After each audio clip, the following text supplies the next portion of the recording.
Hello, everybody out there in podcast world. Welcome back to another episode of Pass the Brew. I'm your host, Mark Cunningham, and as per usual, I'm very excited, super excited, pumped, one would even say, to bring on our guest today, Jamie Phillips, former NHL goaltender, played for the Winnipeg Jets, played professional for 4 years, all over the States and in Europe.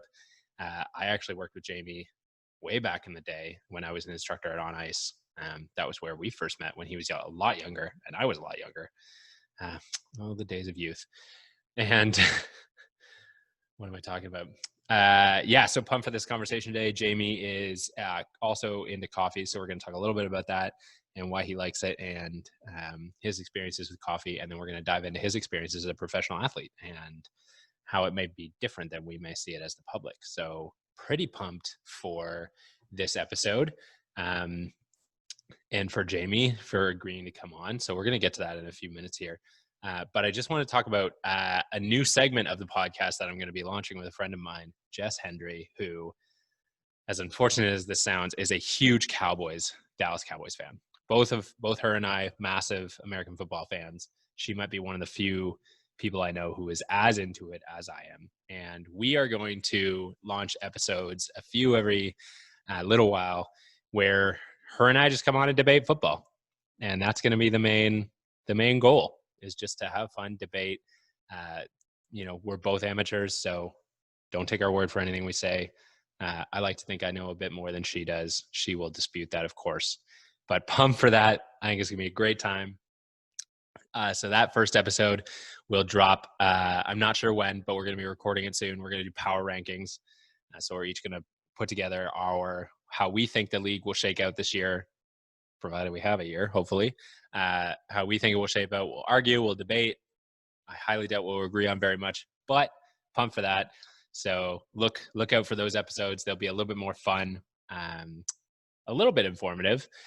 But just mostly a good conversation with good people. So without further ado, let's dive into this episode with Jamie Phillips. Hope you guys enjoy. Welcome back, everybody, to another episode of Pass the Brew. I'm pumped today to have Jamie Phillips here with us. Jamie is a former professional goaltender who has just recently retired. I actually instructed Jamie way back in the day, when I think you were probably about 13 and I was working at On Ice.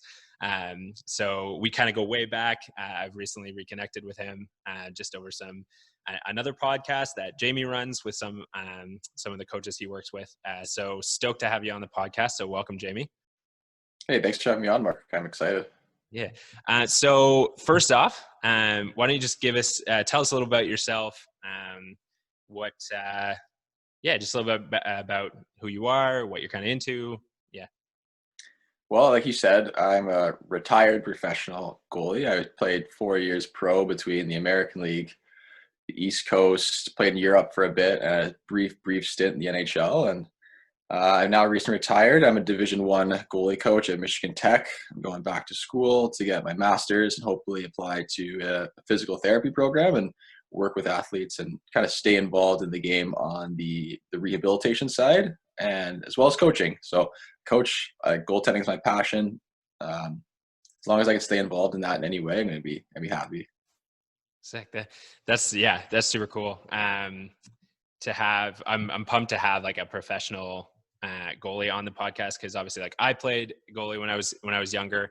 Never, obviously not at the same level as you. I think the highest I reached was I did a year of AAA, and that was it for me. But I loved playing goaltender as well. But before we get into the sports side of things, which we're going to kind of dive into a little bit later, I just want to also talk to you about coffee, because that's the second half of this podcast. It's a podcast about sports and coffee, because that's what I love, and I know that you're kind of into the specialty coffee and love your coffee as well. So just wanted to know, what kind of was your first experience with coffee? How did you move from the traditional like Canadian Tim Hortons double to, something that actually tastes good? I actually didn't like coffee until I went to college. Even when I played in junior, we'd go on road trips, and if we stopped, honestly, I was a hot chocolate guy. Something about the taste of coffee, it just wasn't for me. But based out of necessity and need in order to stay awake and focus at school, I started to drink it, and then through friends and like study partners, it ended up being like, hey, let's study at a coffee shop. And then that's really kind of how I got into it. It just started with brief, just brew coffee, whatever is cheapest, because that's the only thing I can afford on time. And then eventually I started to diversify into, I guess, like milk-based drinks, or like, well, alternative milks for me because I'm lactose intolerant, but like things like lattes, cappuccinos, just, flat whites, nothing too crazy. And then as I, probably thanks a part to hockey where we traveled all the time, um, I really got into that coffee shop vibe, just the aesthetic and just how pleasing it is to go in there. And then I just started to try different things on the menus, and I'm a big pour over Chemex guy. Then I got really into just learning about coffee on my own, and I would try different things, and I would just ask the baristas whenever I go to different stores or shops, what do you recommend? How's this different than that? And I just kind of expanded my palate a little bit. But yeah, it was just really built out of the necessity to study, and then I really just enjoyed the atmosphere. And I made a note of going to a new coffee shop whenever we would play in a different city on the road. Just it was my way of kind of experiencing, places outside of just the rink and the hotel when you travel. Yeah. There's honestly like I love going to new cities and discovering new shops. Like there's nothing better than finding like a really good coffee shop in a place you've never necessarily been, because as much as, the places differ and the aesthetic differs, there's kind of this like coffee community where even if the place is different, there's still like a similar vibe of like, yeah, okay, like I know, you feel comfortable even though you haven't been there before, at least if they've done it right, if they create a welcoming environment and all that kind of stuff. But do you have like a favorite coffee shop that you've been to? Oh man, there's so many good ones. The first, like, I think it's like the OG coffee shop for me, the one that I first started to get like real lattes, or they would experiment, like they would have like the lavender latte or things like that, was actually, well, speak of the devil, Cafe Rosetta. It's in Calumet, Michigan, so it is far and isolated, but it's just this nice little, just kind of like hipstery spot, and that's really what kicked it off for me. In Winnipeg, because I was there for a couple of years, there's a bunch of good spots. Fools and Horses in Winnipeg is awesome. Um, there's another spot, it's slipping my mind right now. Unbelievable, like just location. Um, you know what? A lot of the names, like I could describe the insides. Yeah. The names, I'm not super good with names, but there's a lot of good spots. There's a place in San Antonio right by the hotel we stayed at. I wish I could figure out what it was, but that's kind of it. Like, yeah, like exactly like you said, they're all different, and they're all the same at the same time. And so I really enjoy that. Like, when you go to a different coffee shop, for the most part, you know what you're going to get, but they get it from a different roaster. They roast it in house, or just the way the barista makes it taste slightly different. So you never get the same cup of coffee twice when you go to a new coffee shop. And I really enjoy that, because it's like, I mean, like, people, they're a coffee sommelier, just like they're a wine sommeliers. Like, it's nice to experiment and just to enjoy it. And I enjoy the taste of coffee now. And so it's, instead of me, drinking wine and stuff, I'd rather go on a coffee tasting. Yeah. I feel you on that one. I prefer to drink coffee pretty much over everything. I like, it's unfortunate because caffeine like really affects me, so I can't really have it after like 2 o'clock in the afternoon, or I'm up flipping all hours of the night. So I have memories of when I worked at Guild Trip over in Northern Ireland. Because we were a multi roaster, we would get new coffees kind of every like 4 to 6 weeks and rotate them. But sometimes the way the orders worked out is we would like run out of coffee in the middle of the day and have to dial in the new coffee at like 2:30 in the afternoon. And so we'd be like buzzing because we drank so much Yeah. espresso trying to get the flavors down and everything, to the point where we used to, like, on really bad days, we used to like bring out a bottle of whiskey at the end of the day and like have a couple of shots of that just to like try to calm down Yeah. at like 4:30 at the end of the day. We're like vibrating because we've had so much coffee. Um, yeah, that's sweet. It's cool. I like talking to people who are obviously like new or into coffee, but even from a lot of people I talk to are like professionals in the coffee industry. So talking to people who are more on that kind of like amateur side and are just like really big fans and love drinking coffee, I really enjoy that as well. Do you brew? Obviously, you brew right now. Everybody's pretty much brewing their own coffee at home. What's your go-to brew method? Oh, honestly, lately it's been a mocha pot just because Okay. it's quick. I can just throw it together, let it boil, and go. Just for whatever reason, that's what I've been doing right now. I like the Chemex.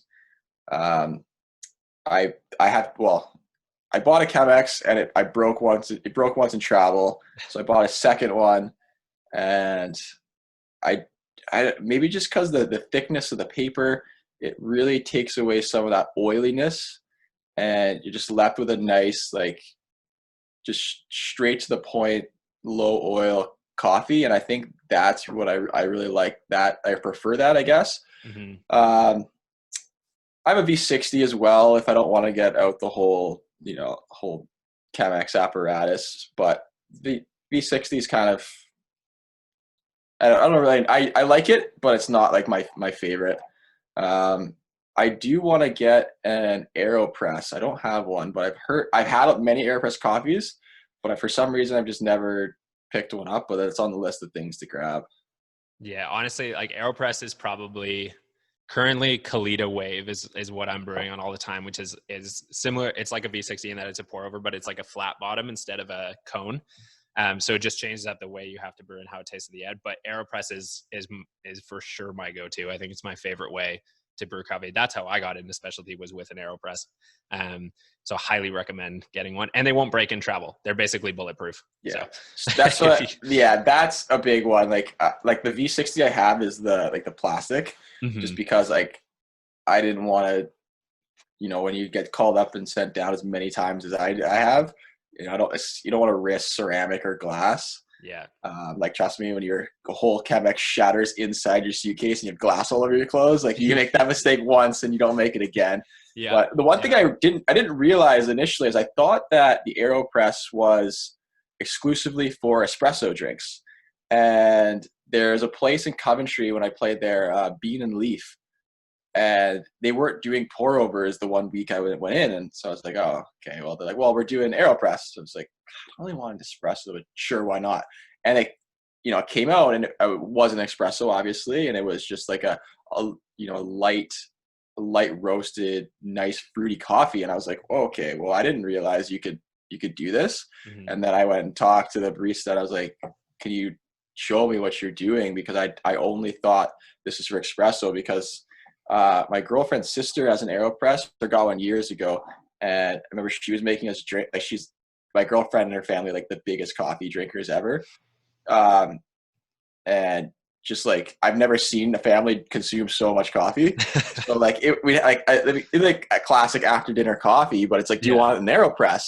And it's just like you might as well just give me a shot of adrenaline. How Yeah. strong it was. And so my whole perception of AeroPresses was that it was for like espresso, super strong Mhm. coffee. I didn't realize that you could play around with it and make it into a light, full size coffee beverage. And that's why it's on the list. And eventually I'll pick one up. But right now I just haven't had the time. Yeah. And that's, yeah, I think because when most people buy an AeroPress, it's got the numbers on the side, and people will tend to like fill up coffee to a certain number and then fill it with water and press. And so you get these like crazy, like ridiculously aggressive coffees. But it's funny that you say make for espresso, because I've only recently started making espresso with my AeroPress, like really recently, making like a 40-gram like actual espresso with it.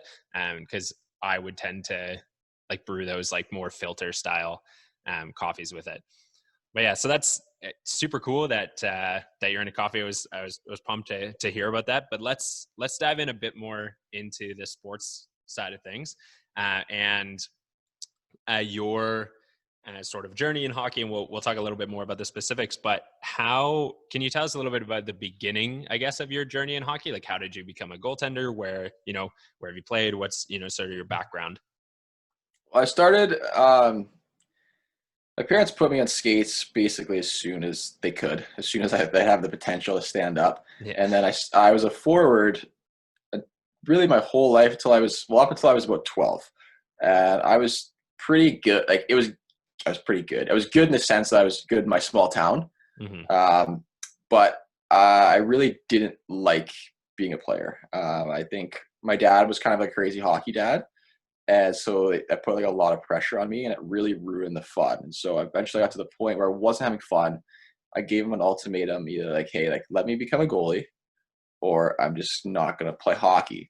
And I think at that point he realized that, okay, he was putting a lot of pressure on me. So him not knowing anything about goaltending just said, sure, I'll support you, financially and emotionally with all the driving and stuff, as long as you give it your best and you try. And that's all I needed. And so the first time I went put on pads and like on the ice, well, actually, the first time I put on pads was in my driveway, and I hated it because it was like summer. It was like 35 degrees. I was sweating. I couldn't move. I didn't really know what I was getting into, and I almost positive I cried and said I hate this. I'm never doing it. And then the first time I went on the ice with gear was out like the old on ice building. Yeah.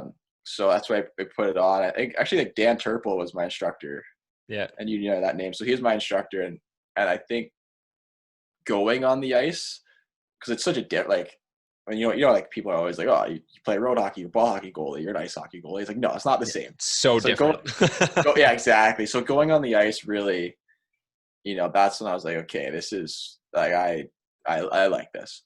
And so from ever since then, it was all in the whole time. There was no question about like this is what I wanted to do. And um, I started late. I started when I was 12. Most kids start when they're 8 or 9 in goaltending. But I think just the fact, like I was fortunate enough that my parents were able to afford to send me to on ice like once or twice a week for basically forever. Hmm. Um, that really helped my growth. So I was able to accomplish quite a bit in a short period of time.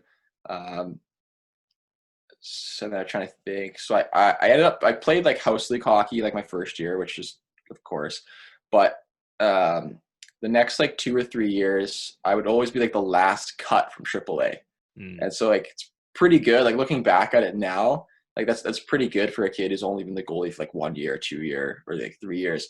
And then fortunately, going into my major bantam year, I got an opportunity at a coach in Welland, and they already had their goalies, and we had called, and he just said, "Look, come out and skate. If you're better than one of our goalies, I will take you." And he was true to his word, and like that's super rare. And so Yeah. like if honestly like that's one of those like outlier moments, like in like Malcolm Gladwell's book, like Outliers, like where all these things have to work out. Hmm. Like that was such a big moment that like like in sports goes, like there's always politics, there's always BS, but he was a straight shooter and he was willing to cut one of his goalies for someone else who had never played AAA just because like, well, I was better, but he was just honest to his word. And so that got my foot in the door. And then I moved to St. Catharines the next year, and we played AAA. I played AAA there my minor midget year. And we basically had this all-star team. Like we had guys like Dougie Hamilton, who's in the NHL, and a bunch of guys that went off to play in the OHL and Division One. I was drafted to the O. I was drafted to Sarnia. Um, didn't make it my first year, and for some reason, I just said, if I'm not going to make it my first year, I'm going to go to college. And then I went and played junior hockey for junior B and junior A between 3 years. My last year of junior A, I was drafted to the NHL.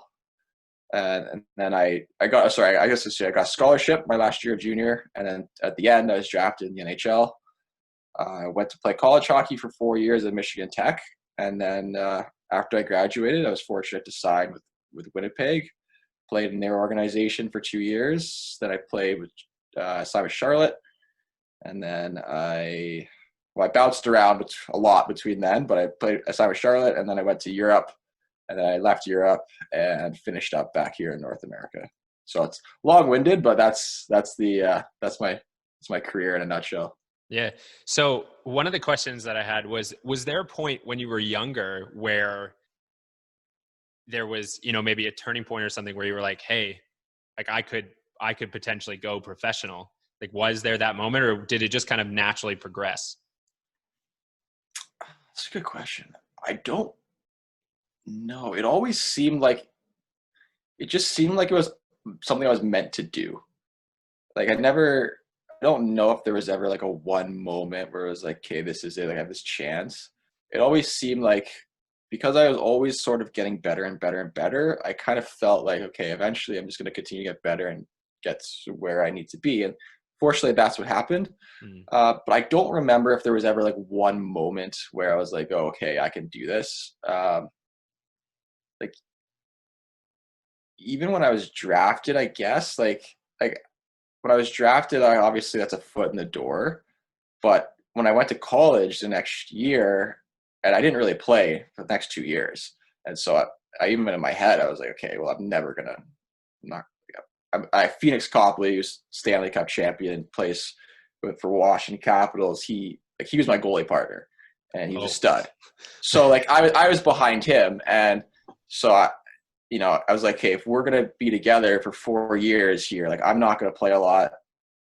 My career is gonna end in college, and that's just the way it goes. Maybe if I'm lucky, I can grind out a couple tryouts somewhere in pro and make me play on the East Coast or SPHL deal for a little bit. But fortunately, he signed early and opened the door for me, and then I played well in the opportunity that I was given. But yeah, it just seemed like I was just like I was going to get there no matter what. And so as long as I continued to work hard, like I would get there. And I guess like it's weird because I can like look back now because now I'm done. It's just like, oh, I guess I did. Hmm. Yeah.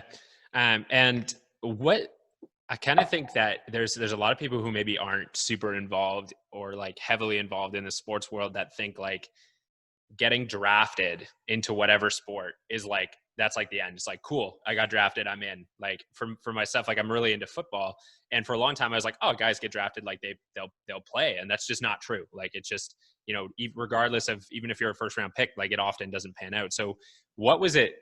What was that journey kind of like from being drafted? Like, was it different than what you expected? What was kind of that? What's the process? All that kind of stuff. Oh, that's a good question. Well, I mean, I would be honest. I think getting drafted for a lot of people is very good in my situation, and I think for a lot of guys that go to college, getting drafted isn't the best.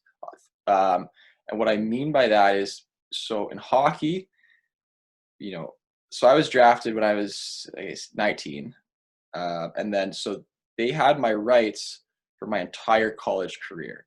So for 4 years, I couldn't do anything. Like they were in control. And for some people that's good because like a guy like Connor Hellebuck who was drafted the same draft as me and went to UMass Law, like they signed him early because he was doing very well and they needed a spot, so they signed him. For Mhm. me, I didn't play really at all my first 2 years. My second 2 years, I was top in the nation as a goalie, but they didn't need me at that point. So if another team wanted me, they couldn't take me. Mm. And so when I graduated, they actually had said like, you don't need a goalie at this time. We're probably not going to sign you. But I had to wait till August to be a free agent. So I really potentially could have missed out. I missed out on a lot of opportunities because if I was a free agent, if I was a free agent, I probably would have signed after my junior year. Mm. And because I was just doing so well, I was top two in the country in everything, and I was nominated for a lot of awards. Uh, a team that just needed a goalie would have just signed me as a free agent, but they couldn't. And then because I was doing so well and I was drafted, a lot of teams figured, okay, Winnipeg's going to sign him when he's going to graduate, so let's not even bother penciling him in as a possible Sure. option for when I was done. So, Winnipeg obviously ended up offering me a deal, but it really wasn't it was out of necessity. They needed to fill a spot, and it wasn't like we really want you and we're going to develop you. Mm. And that kind of is like it's good. It's good in the sense that you're going to play pro and you're going to make American League money and get your signing bonus. But it's also bad in that you're going to a place that doesn't really they need you and they don't really want you. And so that kind of sucked. But that's one of the downfalls of being drafted if you go to college. There are obviously a lot of upsides to it, but there are some downsides. And looking back, I think that getting drafted really, it didn't help me in the way that people think getting drafted to a league is like helps. Like a lot of people think it's, even I did when I was younger, it's like this is a guarantee, like Mm-hmm. like I'm gonna go play for that, blah blah blah. It's not how it works out for everybody. And unfortunately, when you go to college, your arms are tied. And I'm not the only one who's been in the situation before. Even I guess a good example would be I think it's Jimmy VC. I think it was Jimmy VC. Anyways, but he didn't want to sign with the team that drafted him in college, or drafted him when he was in college. So he had to wait till August 1st, and then he could sign. But if he wasn't drafted, then he could have just signed any time throughout college. And I've played with guys, I played with two guys who were both drafted by the same team. They're both drafted by San Jose, and by the time they were done their careers, San Jose just had said, no, we don't really want you. And so these guys who had really good college careers, they ended up not signing NHL deals, which they probably should have if they were not drafted. And so that's an unfortunate part about it, but that's life. And one thing that people say it, but they don't really understand it until you get to it, is that hockey is a business, and you're an asset, you're a commodity, and that's all you are. You each have to be the best commodity and asset you can be, but at the end of the day, like you are, like, teams can move you around, and you are at the mercy of the GMs and the owners and coaches more than you think. You can obviously improve your situation by your play and your attitude and your work ethic, but if sometimes it's just whatever you bring to the table isn't what that team is looking for at that time, you're not going to be there. Yeah, and that's pro sports. And hopefully I don't sound bitter, and I'm not bitter in any way about it, but that's just the reality of sports. And that was the reality of my situation, where I did, it sucks because who knows what things might have been, but I got what I got, and I worked my ass off regardless of the situation I was in. So I didn't really, and these are things like what I'm saying now, I didn't really realize until like basically after I retired, like a couple of years later, after like the situations happened, that was like, okay, yeah, looking back, probably wasn't the best thing for me. Yeah. And so I'm interested to hear, because the way when you transition, I guess, from, amateur or certain level of sports to professional sports, and it changes from, just like a pastime to a business, what does that do when it all of a sudden becomes like you're an asset, not a person sort of vibe? Like, what does that do to you mentally, and how are you, like, what did you do to kind of overcome that? That's a good question. So I worked with like a mental coach. I got one in my second year pro, Bob Broden. I think you would listen to the episode where we talked about it on the Roundtable podcast. Mm-hmm. So everyone's different. I didn't mind it, but for me, playing for money, playing for my livelihood, kind of threw in this unknown element that I really wasn't prepared for. Because I then basically put a ton of pressure on myself to perform, because if I didn't perform, I wasn't going to continue to get paid, and I wasn't going to be able to, have money to live or support myself or support my family or whatever it would have been. And so for me, that was an unknown pressure, and that caused a lot of anxiety. I'm not going to lie about that. It really caused a lot of anxiety, but working with Bob, it helped a lot, because we basically were able to figure out, like, why was I feeling like this, and like what can we do to help it. And then so we dug deep, and we got deep inside my psyche a little bit, broke some things down, and it just came down to being mindful. And that's a classic like buzzword, but for me, like, I really needed to, and even now, like, I'm a high anxiety person. If I don't stay in the moment, like, sometimes my thoughts run wild. Mm. And so we really focused on that, and just like classic, meditation, breathing exercises, just all the little things that really helped. And then just shaping, and then just like kind of not shaping, just like taking a step back and just realizing like how privileged I am to be in the situation I am, and how like, look, I'm playing hockey for money. Mm-hmm. Uh, Not a lot of people get to do that. I love it. I love hockey. I even love some of the the shitty things that come with it, like 25, 26-hour bus rides, and getting traded and getting sent up and down. Like even some of those things, like I enjoyed. I didn't enjoy it in the moment, but I enjoyed it overall. And so just to be able to kind of reframe the situations that I was in, that really helped. And so like I was grateful that I was able to work with him, because if not, I honestly probably wouldn't have. I probably would have only played 2 years, Mm-hmm. and then that would have been it. But unfortunately, we stretched it another 2 years, and then I got I continue to play in the next season? Yeah, I could have, but I wanted to move on, and I was ready to do other things. So it's time to move away. Yeah. And as you kind of bring up doing the other things, you've got a couple of things going. You've got the Roundtable podcast with Derek and Albo, and you've got Victoria Nutrition. Let's talk a little bit about that. Where did you start kind of getting into nutrition coaching? What was like? How did you try? Like, where did that come from? What do you hope to do with it? Yeah, that's a great question. I've always been into nutrition, so I was, which is weird to say, but I was a short, chubby kid basically in high school till about grade 10. Um, and then I was insecure about my body, like I was short and chubby. I didn't want to be. I wanted to look like the Abercrombie models on TV. Yeah. And then I ended up, having a crazy growth spurt, and ended up growing from 5'9" to 6'3" in the course of like a year and a half. And I got really tall, skinny, and lanky. But I think rooted in some of that insecurities, where I just wanted to look better, I realized that nutrition played a large role in that. And then basically just that wanting to look better was the catalyst into feeling better, performing better. So I would always play around with my own nutrition to improve my performance and improve my body composition and all that kind of stuff. And so I researched and studied and learned, and I learned from a lot of people. I went and worked with other experts in the field, how to improve myself. And so then I learned, and then I was like, and then I kind of became that guy that around on ice that knew a lot about nutrition. So when people have nutrition questions, they would ask me, and then I would tell them the information. And then Derek just said, "Hey, do you want to help out my goalies?" Mm-hmm. So then I started out with, yeah, sure, I can write something up for you.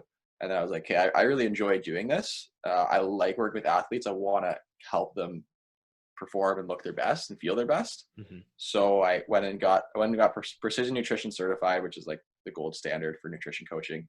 And then I set up Victoria Nutrition, just with the goal of working with athletes and doing what I can so that they can fuel their bodies, so that they're giving themselves the best opportunity to perform their best. And what do I see happening with it? I just want to continue to grow, continue to work with as many athletes, as many sports as I can. And the results that I've got with all my clients so far have been excellent. The ones that are willing to do the work always have success, and it's perfect. And that's what I really like about athletes, is they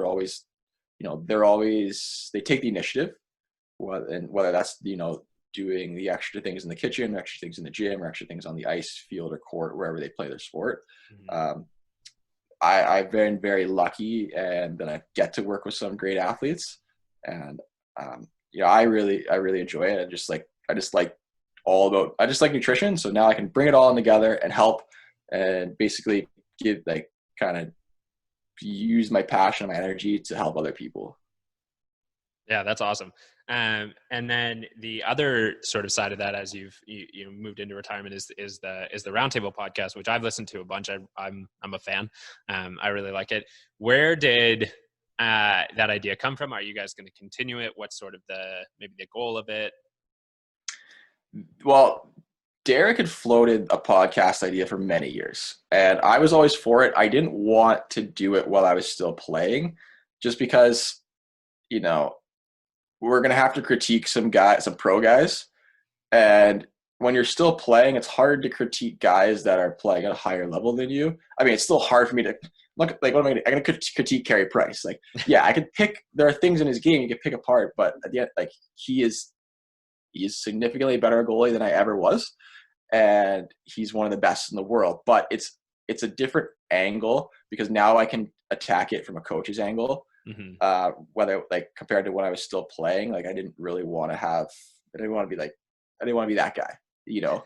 So, and then knowing I was retiring combined with the quarantine and and Derek being just so bored, he said, let's get this going. We brought in Albo.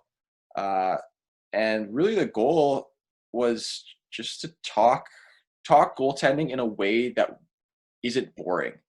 And I found that a lot of the goalie-centered podcasts out there for me are kind of boring.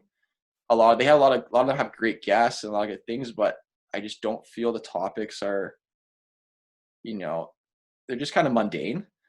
And so we really wanted to kind of have like a spin chicklets feel where it was casual conversations and guys could relax and open up. But we also want to have some seriousness that we can basically provide information to goalies and coaches and parents of all ages that they can use. So that's why we really, really focus on having a diverse group of guests in the goalie community, from coaches to agents, scouts, guys that played in the NHL and guys that played in like the lowest levels of pro, because everyone offers something unique and different perspectives. And we like to talk to that person as, a person, not just as the goalie, because, you have a podcast and you get Devin Dubnyk on it and all you're doing is talking to him about, what tweaks is he doing on his skates and his gear. Like, there's only so much hockey that hockey guys can talk about. Yeah. Whereas if you're talking to like Devin Dubnyk and you're asking him like, what is he doing in his off season? He's into fishing, and then you dive into fishing. Next thing you know, you have an episode basically him talking about his passions, and then people get to know their passions. I think one of our best episodes representing that was our Byzantine episode. Like Mark Byzantine is a first round NHL draft pick, 2-time world junior goalie, like played in the NHL. We barely scratched the surface about hockey with him. We just talked about life outside of hockey and all these things. And so it's a lot of angles that players don't necessarily get to talk about in public. And we also think that helps especially for the younger goalies that look up to a lot of these guys. They can see that, these athletes are people too, and they can take insight not from the technique side, but also just the life and the mindset side. Yeah, the Byzantine episode was super interesting, just hearing him talk about like how important networking is, and like that you have to understand as an athlete that it's not going to last forever, right? Like that you need to be aware of the fact that whether it's, you get to play until your body can't handle it anymore, or you just get cut out of pro, like there is a time where you need to move on to something else. So I found that really interesting when I was listening. And for anybody listening to this, you should definitely check out the podcast. Like, even if you're not a goaltender, like I stopped playing hockey years ago, but I still find it super interesting. So definitely check out the roundtable. It's super informative and fun to listen to. And they like to rip on each other. So it's good fun. Yeah, it is a bit. I feel bad. We do give Albo a hard time. Yeah, you do. But it's good to have Albo on because his perspective is always like mine and Derek. Everything I know about goaltending, I've learned from Derek. So we definitely have a hive mind mindset when it comes to that. Whereas Albo is, he's a little, he's basically the 180 of our mindsets when it comes to a lot of things. So it's always good to have counter argument or a different perspective when we talk about certain things, because then we're able to explain our opinions, he explains his, and then for the listeners or viewers, they can pick and choose what they want, and they're able to whether it's something like when should you slide or when should you stay on your feet, that's a big discussion. Or as we got you probably heard the episode where we talked about is like competitiveness is that something that's ingrained or is that something that's learned? And we Mm-hmm. had a big argument about that Yeah. because myself and Derek believe like, look, either some people have it, some people don't, but Albert was like, no, you can teach it. And so for people listening, it gets you thinking like, I don't know, like, what do you think? Yeah. And so we like having it. It's good to have Aldo on. It's of course we're all doing different things, so to get us all together at the same time is kind of it's kind of tricky. And and I'm the guy in charge of getting interviews and organizing them. So it is hectic sometimes to get us all on the same page. But I mean, I really enjoy it because it's an avenue to talk goaltending and to basically just give away our knowledge for free to anyone who wants to listen. For sure. Yeah. Well, I've really enjoyed it. Absolutely. And I guess just, I don't want to hold on to you for too much longer here, but to wrap up, you kind of talked about, yeah, like when you have conversation with people, like getting to know them outside of, what their expertise is in. So along those lines, we talked about hockey. We've talked about coffee. What else do you do in your spare time? Like what are you passionate about? Uh, like the thing I'm most passionate about, and honestly, is nutrition. I just I'm a big science guy, Mm, so I like science and I like how it relates to health and wellness is probably my biggest passions. Um, that goes hand in hand with exercise. Even though I'm retired, I work out quite a bit. mm-hmm. Back in school now, so school is taking up most of my time. But yeah, I really just like good food, health and wellness, just having a good cup of coffee and just reading a good book. Like I'm not a super exciting, wild, eccentric personality. I'm pretty simple, straight to the point. I just like to keep it easy, keep it chill, and kind of just get my work done and go from there. Yeah, that's great, man. Well, I really appreciate you taking the time out of your nutrition and podcast and workout schedule to chat with us here. And it was a great conversation. I'm pumped for people to get to hear it. And yeah, just again, appreciate you taking the time. And I'm sure our listeners will enjoy it. And good luck with with Victorian Nutrition and moving forward with the podcast. If people do want to sort of reach out to you, where can they, if they're interested in nutrition or something like that, where can they find you? Yeah, if you're interested in nutrition, it's Instagram is the best. I'm most active in Instagram, so it's just at Victorum Nutrition, or you can reach out to me at my personal account. It's just at Jamie Phillips 30. I answer every single DM I get, whether it's goalie related or not. Same on the Victorum, if it's nutrition related or not. I'm always pretty active on there, so just reach out and check it out. Awesome. And I'll put when this episode goes up, I'll make sure to put the tags on the photos and everything so people can find you. So thanks again, Jamie. It was great having you on. Looking forward to more of the round table and hearing more from you guys about goaltending. Awesome. Thanks for having me on, Mark. I appreciate it. No problem. Awesome. Hope you guys enjoyed that conversation with Jamie. I know I did. Jamie is super rad. Great guy. Awesome goalie. Probably the best goalie I ever worked with when I was an instructor. And I like to kind of tag on that I did coach him at one point. I mean, he was like 13 and I was the assistant instructor, but still, that's my claim to fame. Yeah, awesome talking with him. Him and I actually had a really good conversation after the podcast ended. We talked a bit more about coffee and why we like coffee so much, and just hearing him talk about how when him and his girlfriend travel, they pretty much plan their stops based around the coffee shops, which I think for a lot of us in the coffee community, that's what we do. I know every time I'm going somewhere new, I look up what coffee is going to be in there. Even like my parents will be traveling, and my dad will text me and be like, "Hey, we're in this place. Where's good coffee?" And so I like to pride myself on my ability to find good coffee shops pretty much wherever. As long as they exist, I can find them. But there's more and more now, which is great. That's kind of the beauty. And really enjoyed hearing Jamie's experiences in professional hockey and as a professional athlete, and just learning that there is a cost to becoming a professional athlete, and that's something that people have to think about when they go into it. So awesome conversation. Pumped that you guys got to hear it. Super excited for all of our next ones. As I'm recording this, I've got 2 more guests coming up today that I'll be recording. And again, I'm just excited by how many people have agreed to come on, and the reception to this, and the cool people that I get to talk to and I've connected with, and the cool people that you guys get to hear from. I've got a really long list of people coming on. So keep listening, keep supporting, keep drinking dope coffee, and we will talk to you guys next time.